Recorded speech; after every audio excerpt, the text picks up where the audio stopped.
បាត់ដលៃរដ្ឋមន្ត្រីក្រសួងឧស្សាហកម្មបានស្នើទៅដល់សហភាពអឺរ៉ុបឲ្យបន្ត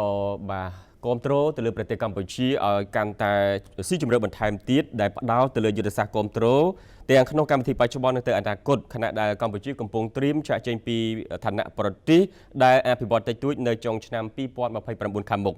អាយដាមហៃមិនឌីរដ្ឋមន្ត្រីក្រសួងឧស្សាហកម្មវិទ្យាសាស្ត្របច្ចេកវិទ្យានិងនវានុវត្តន៍នៅក្នុងកិច្ចប្រជុំបច្ចេកទេសជាមួយគណៈប្រតិភូសហភាពអឺរ៉ុបដែលដឹកនាំដោយលោកកនអ៊ីវរ៉េតនៅថ្ងៃទី17ខែមិថុនា2025នេះអាយដាមរដ្ឋមន្ត្រីបានស្នើឲ្យសហភាពអឺរ៉ុបផ្ដោតជាយុទ្ធសាស្ត្រគ្រប់គ្រងកម្ពុជាឲ្យកាន់តែស៊ីជម្រៅទាំងក្នុងកម្មវិធីបច្ចុប្បន្ននិងកម្មវិធីអនាគតរបស់ខ្លួនដើម្បីបន្ស៊ីយុទ្ធសាស្ត្រអឺរ៉ុបរួមជាមួយនឹងយុទ្ធសាស្ត្របញ្ចកោណរបស់រាជរដ្ឋាភិបាលសម្ដៅដោះស្រាយគម្លាតអភិវឌ្ឍសំខាន់ខណៈដែលកម្ពុជាកំពុងត្រៀមចាក់ចេញពីឋានៈប្រទេសដែលមានការអភិវឌ្ឍតិចតួចនៅចុងឆ្នាំ2029ខាងមុខនិងបានអំពាវនាវឲ្យសហភាពអឺរ៉ុបគ្រប់គ្រងកម្ពុជាបន្ថែមទៀតនៅក្នុងវិស័យដែលជាគន្លឹះសម្រាប់ឧស្សាហូបនីយកម្មជាពិសេសគឺពាក់ព័ន្ធទៅនឹងលក្ខខណ្ឌតម្រូវទីផ្សារនិងបទបញ្ញត្តិបច្ចេកទេស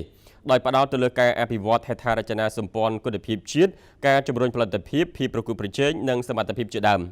ជំវិញការស្នើរបស់អាយដាមរដ្ឋមន្ត្រីគឺចង់ឲ្យបាធីមយុរ៉ុបមិនត្រឹមតែបន្តកម្មវិធីគ្រប់គ្រងដល់ដែលកំពុងតែដំណើរការប៉ុណ្ណោះទេគឺសូមពិនិត្យមើលឲ្យកាន់តែស៊ីជម្រៅបន្ថែមទៀតនិងចំកន្លឹះទៅលើបញ្ហាថាតើមានអ្វីផ្សេងទៀតដែលយើងត្រូវធ្វើនៅពេលនេះដើម្បីឲ្យ2029ខាងមុខកម្ពុជាអាចសម្រេចបានជោគជ័យបញ្ហានេះដំណើរការអភិវឌ្ឍរបស់កម្ពុជានឹងត្រូវឈានទៅមុខមួយជំហានម្ដងដោយជំហានបន្ទាប់នឹងផ្ដោតទៅលើការបង្កើតតម្លៃបន្ថែមតាមរយៈការកែច្នៃផលិតផលកសិកម្មនិងឧស្សាហូបនីយកម្មមុននឹងឈានទៅដល់ដំណាក់កាលនៃកំណើនដែលផ្អែកទៅលើសេវាកម្មគណៈប្រតិភូសហភាពអឺរ៉ុបគឺបានជម្រាបជូនអំពីយុទ្ធសាស្ត្រអឺរ៉ុបរួមកម្មវិធី Global Gateway និងកំណត់ផ្ដួចផ្ដើមអឺរ៉ុបរួមដំណាក់កាលទី2ដែលគ្រោងនឹងវិនិយោគប្រមាណជា500លានអឺរ៉ូឯណោះទៅលើកម្មវិធីចំនួន25រហូតដល់ឆ្នាំ2027ខាងមុខគណៈប្រតិភូគឺបានរំលេចនៅគម្រោងនិងសមិទ្ធផលជោគជ័យសំខាន់ដែលបង្ហាញអំពីការបដិញ្ញាចិត្តរបស់សហភាពអឺរ៉ុបក្នុងការជំរុញកិច្ចសហប្រតិបត្តិការនិងការអភិវឌ្ឍប្រកបដោយចីរភាពនៅកម្ពុជាសូមបញ្ជាក់ផងដែរថាគម្រោងសំខាន់មួយរបស់ Team Europe ដែលបានរំលេចនៅក្នុងកិច្ចប្រជុំនេះគឺគម្រោងសាងសង់រោងចក្រប្រព្រឹត្តកម្មទឹកស្អាតបាក់ហែងក្រោមកម្មវិធី Global Gateway ដែលគាំទ្រដោយរដ្ឋាភិបាលបារាំងតាមរយៈទីភ្នាក់ងារអភិវឌ្ឍបារាំង AFD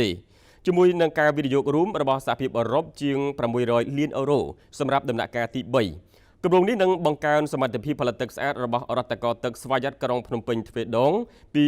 0.6លានទៅ1.2លានម៉ែត្រគូបក្នុងមួយថ្ងៃដោយពង្រីកនិងកែលម្អបណ្ដាញប្រវែង5000គីឡូម៉ែត្របន្ថែមទៀតនិងភ្ជាប់បណ្ដាញទឹកស្អាតដល់គ្រួសារជាង50ម៉ឺនដំណររួមទាំងសម្រាប់តំបន់ឧស្សាហកម្មផងដែរ